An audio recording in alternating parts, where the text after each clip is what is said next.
नमस्कार, news India पर आप देख रहे हैं बजट। मैं हूं आपके साथ पूजा मोहन पांडे। वित्त मंत्री निर्मला सीतारमण ने आज मोदी 3.2 का पहला बजट पेश किया। 7वीं बार बजट पेश करते हुए वित्त मंत्री ने अपने भाषण की शुरुआत में ज्ञान का जिक्र किया है। बजट में ग्रामीण अर्थव्यवस्था को मजबूत करने का जिक्र किया गया। बजट में किसानों के लिए सीधे तौर पर कोई बड़ी घोषणा नहीं की गई। एमएसपी को लेकर भी कोई वादा नहीं किया गया। साथ ही साथ किसान सम्मान निधि में भी कोई बढ़ोतरी नहीं की गई। बजट में खेती क्षेत्र में बुनियादी सुधार पर ज्यादा जोर देने का जिक्र किया गया। साथ ही पीएम आवास योजना शहरी 2.0 के तहत 1 करोड़ शहरी और मध्य वर्गीय परिवारों को घर देने का ऐलान किया गया है। इस बार के बजट में सरकार बिहार पर कुछ ज्यादा ही मेहरबान नजर आई। एक तरफ एनडीए के नेताओं ने बजट को आत्मनिर्भर और विकसित भारत के निर्माण का दस्तावेज बताया, तो विपक्ष ने फसलों के एमएसपी को लेकर सरकार पर निशाना साधा है।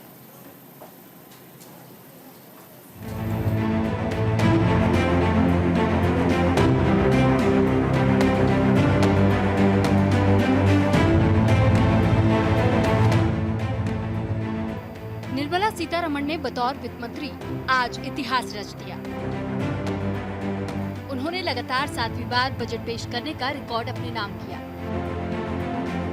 इससे पहले मोरारजी देसाई ने 6 बार बतौर वित्त मंत्री बजट पेश किया था। सुबह से ही सबकी नजर वित्त मंत्री पर टिकी हुई थी। सुबह 9 बजे वित्त मंत्री निर्मला सीतारमण 15 सफदरजंग रोड से वित्त मंत्रालय के लिए रवाना हुई और फिर वहां से अपने साथी मंत्रियों के साथ 9:30 बजे राष्ट्रपति भवन के लिए रवाना हुए। इस दौरान उनके साथ वित्त राज्य मंत्री पंकज चौधरी भी मौजूद थे। राष्ट्रपति भवन पहुंचकर वित्त मंत्री ने राष्ट्रपति द्रौपदी मुर्मू को बजट सौंपा। तो वित्त मंत्री ने बजट पेश करने की राष्ट्रपति से मंजूरी और इस दौरान महामहिम मुर्मू ने निर्मला सीतारमण को दही चीनी खिलाई। राष्ट्रपति की स्वीकृति के बाद वित्त मंत्री सीधा संसद भवन पहुंचे। कैबिनेट से बजट को मंजूरी के बाद ठीक सुबह 11 बजे वित्त मंत्री ने मोदी 3.0 सरकार का पहला बजट पेश किया। वित्त मंत्री ने 12:29 पर तकरीबन 1 घंटे 29 मिनट का लंबा बजट भाषण पेश किया। वित्त मंत्री ने अपने भाषण की शुरुआत किसान और रोजगार से की। उसके बाद उन्होंने ज्ञान का जिक्र किया। ज्ञान मतलब महिला, युवा, अन्नदाता यानी कि किसान, नारी। वित्त मंत्री ने बजट में महिलाओं को लाभ पहुंचाने वाली योजनाओं के लिए 3 लाख करोड़ रुपए से अधिक का आवंटन किया। कम से कम 50% मार्जिन के लिए पीएम गरीब कल्याण अन्न योजना को 5 साल के लिए बढ़ा दिया, जिससे 80 करोड़ से अधिक लोगों को लाभ हुआ है।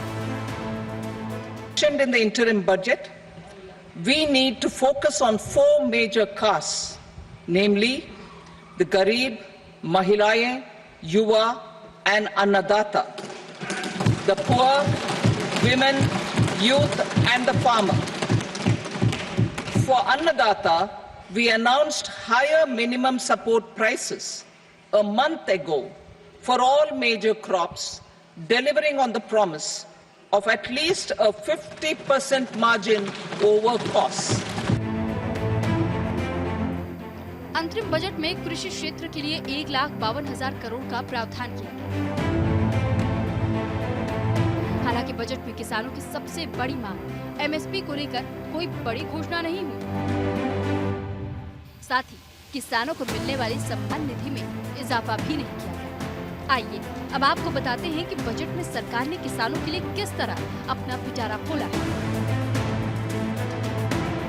400 जिलों में खरीफ फसलों का डिजिटल सर्वेक्षण।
internship in top companies.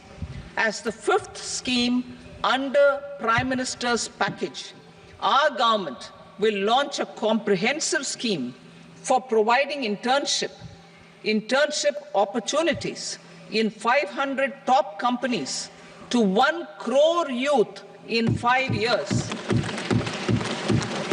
They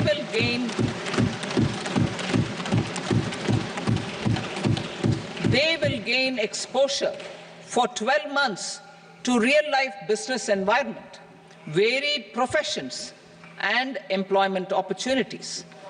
An internship allowance of 5,000 per month, 5,000 rupees per month, along with a one-time assistance of 6,000 rupees will be provided.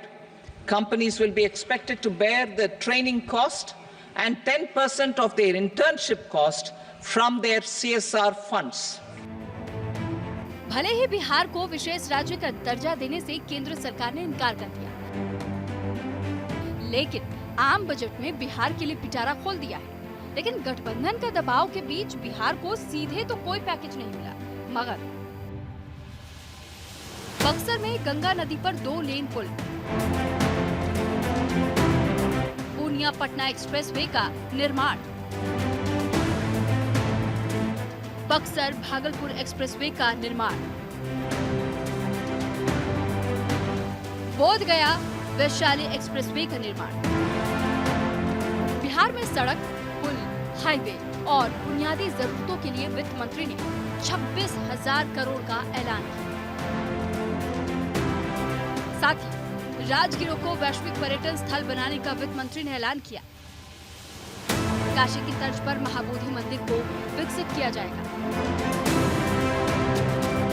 साथ ही साथ नालंदा में पर्यटन के विकास के लिए बजट का ऐलान किया गया है। बजट में बिहार पर वित्त मंत्री खासा मेहरबान है। बिहार को बाढ़ प्रबंधन के 1500 करोड़ देने का ऐलान किया है। बिहार में मंदिरों के विकास के बजट के लिए खास प्रावधान किया है। कुल मिलाकर बिहार को तकरीबन 37,000 के मदद का ऐलान किया गया है। वहीं आंध्र प्रदेश को अतिरिक्त आर्थिक मदद का ऐलान किया है। आंध्र प्रदेश के लिए अलग से वित्त मंत्री ने 15,000 करोड़ के वित्तीय मदद का ऐलान किया। यह आर्थिक मदद आंध्र प्रदेश के नई राजधानी अमरावती बनाने के लिए किया गया है। We will formulate a plan, Purvodaya, for the all-round development of the eastern region of the country, covering Bihar, Jharkhand, West Bengal, Odisha, and Andhra Pradesh.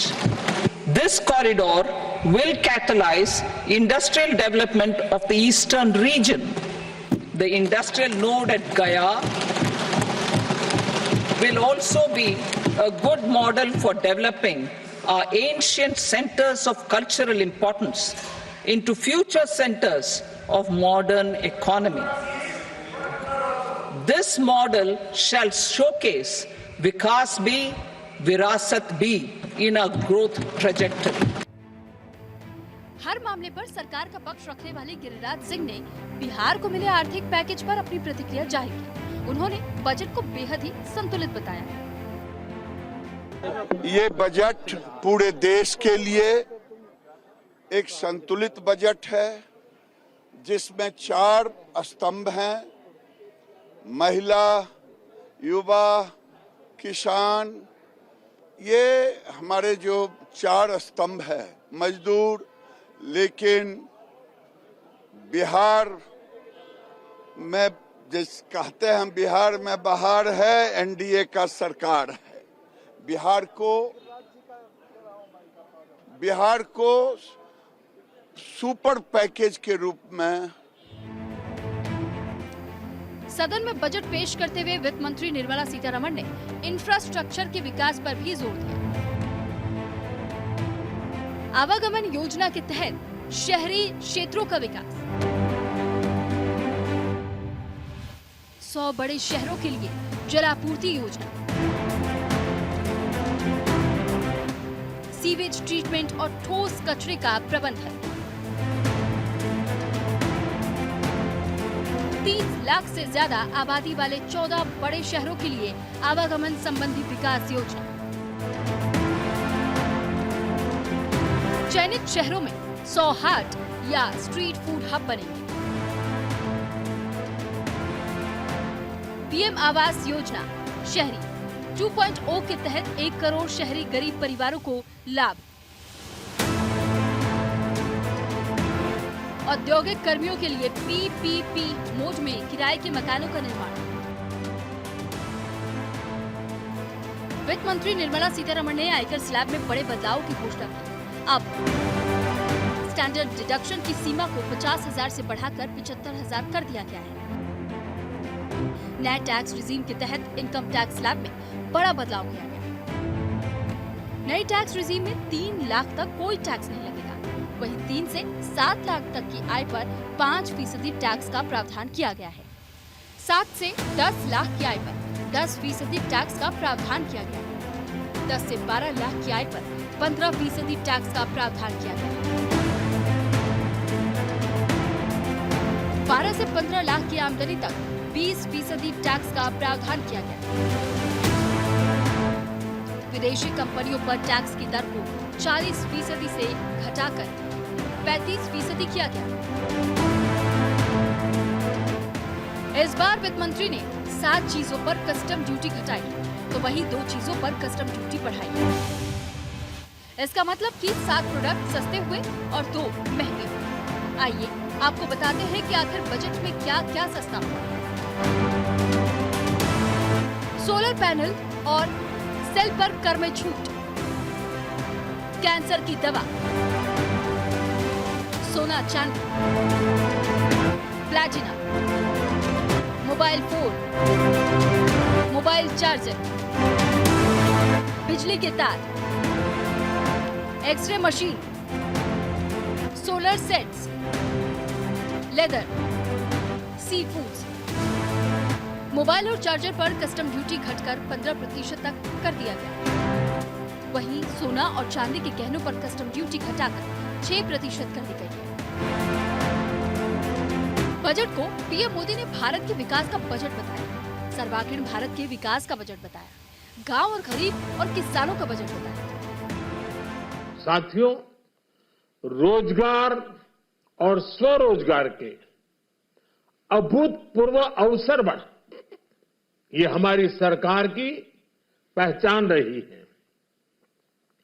आज का बजट इसे और सुदृढ़ करता है। देश और दुनिया ने पीएलआई स्कीम की सफलता देखी है। अब इस बजट में सरकार ने एम्प्लॉयमेंट लिंक्ड इंसेंटिव स्कीम की घोषणा की है। इससे देश में करोड़ों करोड़ों नए रोजगार बनेंगे। इस योजना के तहत जीवन में पहली नौकरी पाने वाले युवा की पहली तनख्वाह हमारी सरकार देगी। स्किल डेवलपमेंट और उच्च शिक्षा के लिए मदद हो या फिर 1 करोड़ नौजवानों को इंटर्नशिप की योजना, इससे गांव के गरीब के मेरे नौजवान साथी, मेरे बेटे बेटी देश की टॉप कंपनियों में काम करेंगे। उनके सामने संभावनाओं के नए द्वार खुलेंगे। बजट को यूपी के मुख्यमंत्री योगी आदित्यनाथ ने आत्मनिर्भर और विकसित भारत के निर्माण का दस्तावेज बताया। उन्होंने बजट को विकास की असीम संभावनाओं का बजट बताते हुए राम राज्य की परिकल्पना को साकार करने वाला बजट करार दिया। यह बजट सर्वस्पर्शी, सर्वसमावेशी, विकासोन्मुख 140 करोड़ भारतवासियों की आशा, आकांक्षा और अमृत काल के संकल्पों को पूरा करने वाला सिद्ध होगा। आम बजट 2024-25 आत्मनिर्भर एवं विकसित भारत के निर्माण का एक आर्थिक दस्तावेज है। बजट को लेकर समाजवादी पार्टी के मुखिया अखिलेश यादव ने अपनी प्रतिक्रिया दी। अखिलेश यादव ने एक बार फिर बिहार और आंध्र प्रदेश को अलग से मदद दिए जाने को लेकर निशाना साधा। तो वहीं फसलों के एमएसपी को लेकर सरकार पर निशाना साधते हुए नजर आए।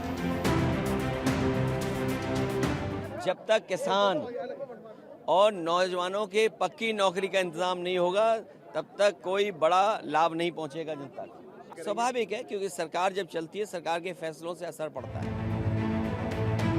बजट में बॉन्ड और शेयर बाजार के लिए अच्छी खबर है।